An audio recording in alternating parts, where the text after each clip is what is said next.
Welcome to Brain Roots IAS. आज हम पढ़ेंगे विसारा स्कूल ऑफ आर्किटेक्चर।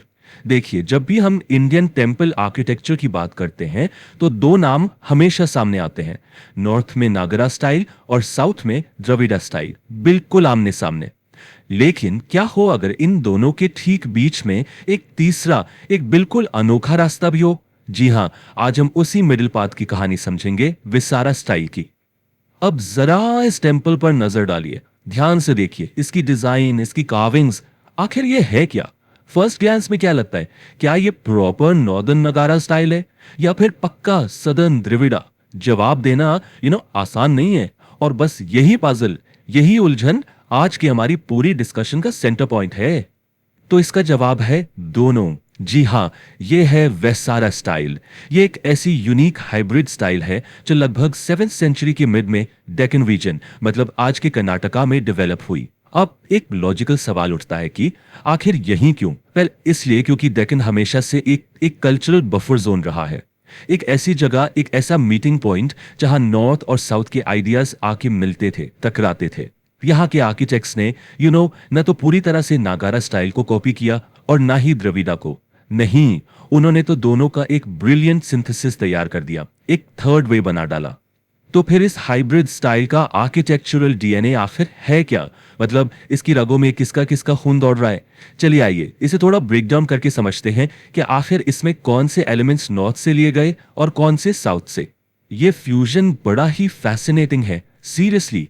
देखिए, वेसारा स्टाइल ने नॉर्दर्न नागरा स्टाइल से क्या लिया? उन्होंने लिया कर्वलिनियर शिखरा। शिखरा मतलब जो मेन सैंक्टम के ऊपर राइजिंग टावर होता है वो। और साथ ही जो ग्राउंड प्लान है, जो बेस है, उसको स्क्वायर रखा।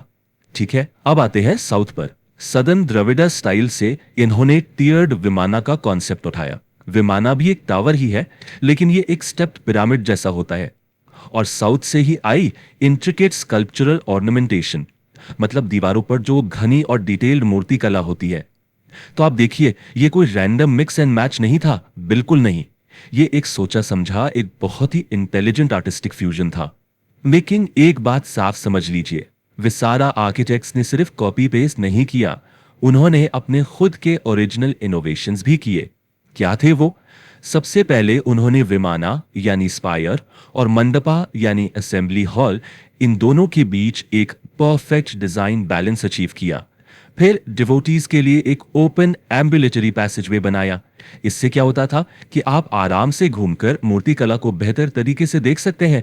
और सबसे खास, सबसे डिस्टिंक्टिव चीज, टेम्पल्स के अंदर के वो लेथ टर्न्ड पिलर्स। ये पिलर्स जो आगे चलकर होयसाला पीरियड में अपनी पीक पर पहुंचे, ये विसारा स्टाइल की अपनी एक अलग पहचान बन गए, एक सिग्नेचर बन गया। देखिए, कोई भी ग्रेट आर्ट फॉर्म बिना पेट्रनेज के, यानी राजाओं के सपोर्ट के बिना फ्लरिश कर ही नहीं सकती, इम्पॉसिबल। और विसारा स्टाइल को दक्कन की तीन पावरफुल डायनास्टीज का सपोर्ट मिला। और इन्हीं डायनास्टीज ने इसे जमीन से उठाकर बिल्कुल नई हाइट्स पर पहुंचा दिया। तो इस स्टाइल का एवोल्यूशन जो है वो 3 फेजेस में हुआ। सबसे पहले शुरुआत की चालुक्यस ऑफ बादामी ने। हम इन्हें स्टाइल का पाइनियर मान सकते हैं। उनके जो अर्ली एक्सपेरिमेंट्स हैं वो आपको आईहोल और पट्टाडकल में साफ दिखेंगे। उसके बाद स्टेज पर आए राष्ट्रकूटस। इन्होंने इसे एक मॉन्यूमेंटल स्केल दे दिया, एक ग्रैंड फॉर्म, जिसका सबसे बड़ा एग्जाम्पल एलोरा का कैलाशनाथा टेम्पल है। और आखिर में फाइनली आए होयसालास, जिन्होंने इस स्टाइल को उसके डेकोरेटिव क्लाइमैक्स तक पहुंचाया, यानी सजावट और बारीक नक्काशी का जो पीक होता है वहां तक। और जब भी हम वेसरा स्टाइल के क्लाइमैक्स की बात करते हैं ना, तो हम असल में होयसाला डायनेस्टी की ही बात कर रहे होते हैं। सच पूछिए तो उन्होंने इस स्टाइल में एक रेवोल्यूशन ला दिया था। इसे ऑर्नामेंटेशन की बिल्कुल इंतहा तक, एक्सट्रीम तक ले गए थे। तो सवाल यह है कि होयसलास ने ये मैजिक किया कैसे? क्या था उनका सीक्रेट? वेल, उन्होंने 3 की टेक्निक्स यूज की।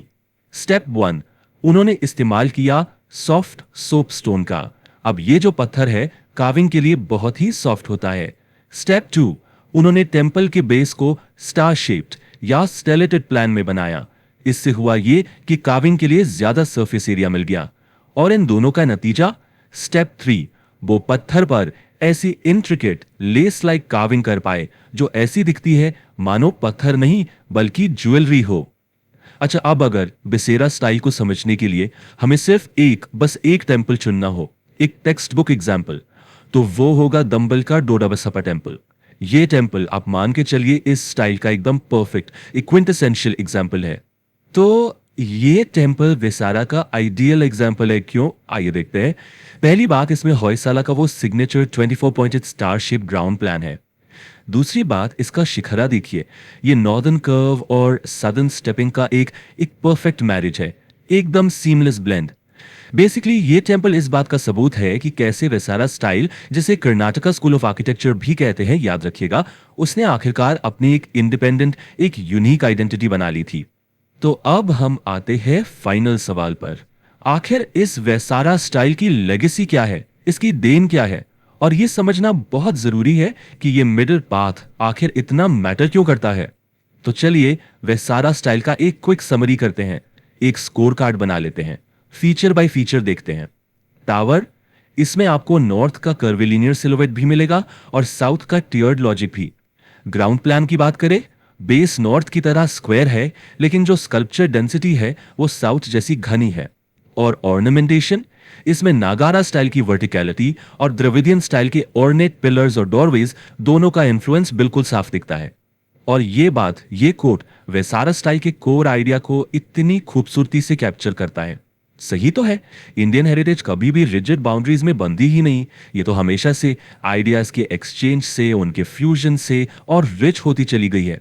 और वेसारा स्टाइल इसका एक जिंदा जीता जागता सबूत है।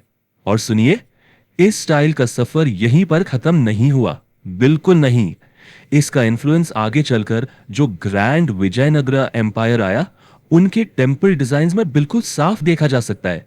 एक तरह से इसने आने वाली जनरेशन्स के लिए आर्किटेक्चर की एक पूरी नई लैंग्वेज ही तैयार कर दी थी। और आखिर में मैं आपके लिए एक सवाल छोड़कर जा रहा हूं। सोचिए, वेसारा आर्किटेक्ट्स ने दो बिल्कुल अलग अलग वर्ल्ड्स के बेस्ट एलिमेंट्स को मिलाकर कुछ एकदम नया और शानदार बना दिया है।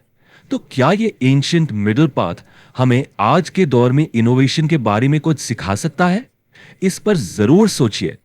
अगर आपको यह लेक्चर हेल्पफुल लगा तो इसे लाइक करें, शेयर करें और चैनल को सब्सक्राइब करें।